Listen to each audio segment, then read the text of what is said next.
2021 diwarnai dengan beragam kejadian, termasuk beberapa kejadian yang kadang di luar nalar hingga membuat geger masyarakat se-Indonesia. Menjamurnya media sosial membuat beberapa orang ingin menjadi pusat perhatian hingga membuat beberapa kebohongan atau prank hingga hoax demi eksistensi. Sederet kebohongan atau prank hingga hoax yang menghebohkan di 2021 sudah kami rangkum untuk Anda.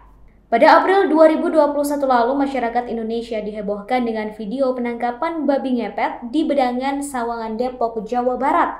Dalam video yang beredar, tampak sesosok babi berwarna hitam dimasukkan ke dalam kandang dan menjadi tontonan warga. Terlihat babi berwarna hitam tersebut memakai sebuah kalung berwarna hitam dan ikat kepala berwarna merah.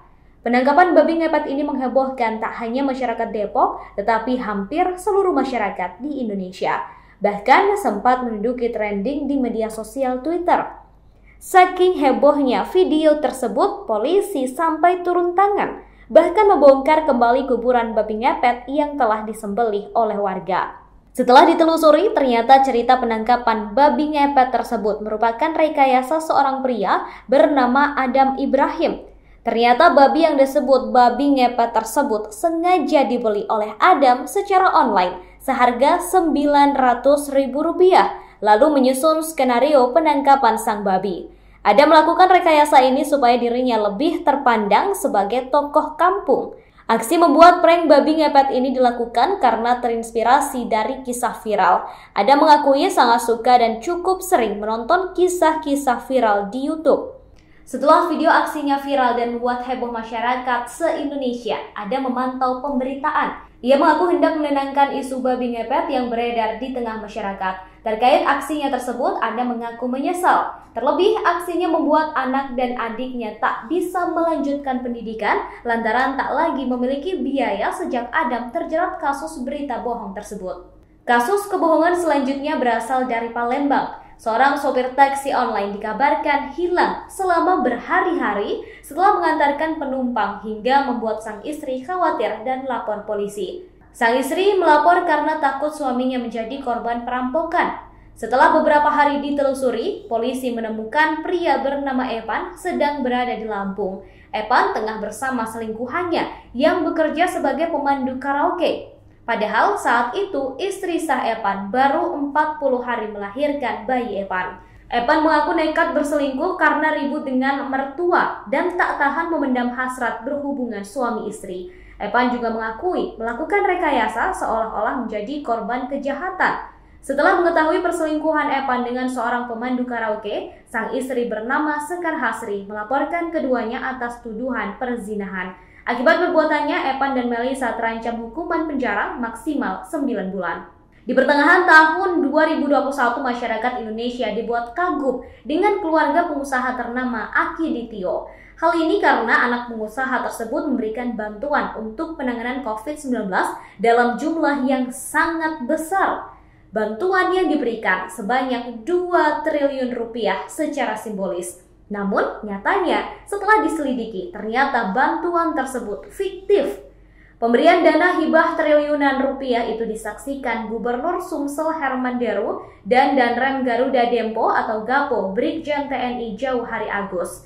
Saat hendak ditagih bukti fisiknya, pihak Aki Ditio yang diwakilkan oleh dokter keluarga Hardi Darmawan menyebut donasi belum bisa dikirimkan dengan alasan prosedur transfer yang membutuhkan waktu lama. Awalnya bantuan akan diberikan melalui cek, tetapi batal dilakukan karena jumlahnya terlalu besar. Setelah diselidiki, ternyata dana tersebut memang tidak ada. Pasca menghebohkan masyarakat, anak Aki Ditio bernama Herianti langsung menjalani tes kejiwaan. Namun informasi soal hasil pemeriksaan kejiwaan Herianti tak dibeberkan pada publik lantaran terkait pribadi seseorang. Buntut adanya prank 2 triliun rupiah Aki Ditio, Kapolda Sumsel langsung dimutasi dari jabatannya. Irjen Eko Indraheri dimutasi sebagai Koor Sahli Kapolri. Jabatan Kapolda Sumsel diisi oleh Irjen Tony Harmanto yang sebelumnya menjabat sebagai Kapolda Sumbar. Kasus prank berikutnya terjadi di Jawa Barat. Seorang pria bernama Yana dikabarkan hilang mendadak di sekitaran Cadas Pangeran hingga tim SAR Bandung memberangkatkan 1 tim pencarian. Kabar hilangnya Yana bahkan sampai menjadi trending di media sosial. Sebelum menghilang, Yana sempat mengirimkan pesan suara kepada keluarganya yang menyebut tengah menjalankan salat di sekitar tebing Cadas Pangeran. Beberapa saat setelahnya, Yana kembali mengirim pesan sedang ketakutan dan menangis. Setelahnya, Yana tak bisa dihubungi oleh keluarga. Setelah dicari, Yana ditemukan berada di Cirebon, Jawa Barat dan langsung dibawa ke kantor polisi. Ia ditemukan setelah polisi melacak keberadaan Yana melalui ponsel yang dibawanya. Dalam interogasi awal, Yana Supriyatna menyebutkan sengaja menghilang karena ada masalah keluarga dan pekerjaan. Yana kemudian ditetapkan sebagai tersangka penyebar berita bohong oleh Polres Sumedang. Ia terancam hukum pidana atas penyiaran berita bohong yang dapat membuat keonaran dengan hukuman maksimal penjara selama 3 tahun. Kabar menghebohkan selanjutnya dialami oleh warga Desa Paropo, Kecamatan Silahi Sabungan, Kabupaten Dairi, Sumatera Utara. Warga dihebohkan dengan kiriman 2 peti mati lengkap dengan salib bertuliskan nama warga yang masih hidup pada Senin 29 November 2021. Mereka yang dikirim peti mati tersebut berinisial WS dan FS alias CAT. Kabid Humas Polda Sumut, Kombes Pol Hadi Wahyudi mengatakan pihaknya langsung melakukan penyelidikan. Setelah melakukan serangkaian penyelidikan dan penyidikan, polisi menangkap pelaku pengirim 2 peti mati tersebut. Yang mengejutkan adalah pelaku pengiriman peti mati tersebut ternyata adalah sang pelapor yang namanya tertulis di salib kayu. Pelaku melakukan hal tersebut karena kecewa dengan hasil pemilihan calon kepala desa. Saat itu WS optimis calon kepala desa yang didukungnya, yakni Bongga Erwinson Situngkir, akan menang. 2 peti mati dan salib itu dipesan pelaku dari pengusaha peti di Tiga Panah, Kabupaten Karo dengan harga 3,6 juta rupiah. WS ditetapkan sebagai tersangka dalam kasus ini. Terima kasih sudah nonton. Jangan lupa like, subscribe, dan share ya.